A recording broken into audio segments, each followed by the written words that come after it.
আমার একটা মলেস্টেশনের কেস নিয়ে আমি আজকে 4 দিন ঘুরছি এই থানায়। আমার ছোট একটা 2 বছরের বাচ্চা, আমি কি থানায় ওখানে ডেলি প্যাসেঞ্জারি করবো?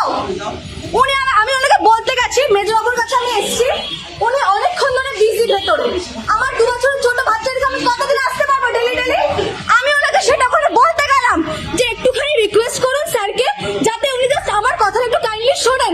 উনি আমাকে এরকম ইশারা করছেন, ওখানে ওখানে সরে দাঁড়ান, সরে দাঁড়ান। কেন সরে দাঁড়াবো? এটা একটা ব্যবহার বলেছেন। যেখানে আপনাদের থানাতে এত বড় একটা দোষ রয়েছে, ওইখানে কোন ম্যাডাম বসেছেন? তৃপ্তি ম্যাডাম। উনি আমার বারণ করে দিয়েছেন পুরো আমার কেস দিতে পর্যন্ত। এত বড় আপনার থানা দোষ থাকা সত্ত্বেও আপনারা আমার কেসে ভুল করছেন, ঘুমাচ্ছেন আপনারা। আমি বাড়ি বসে সাসপেক্টের নাম জেনে যাচ্ছি, আপনারা এখানে ঘুমাচ্ছেন।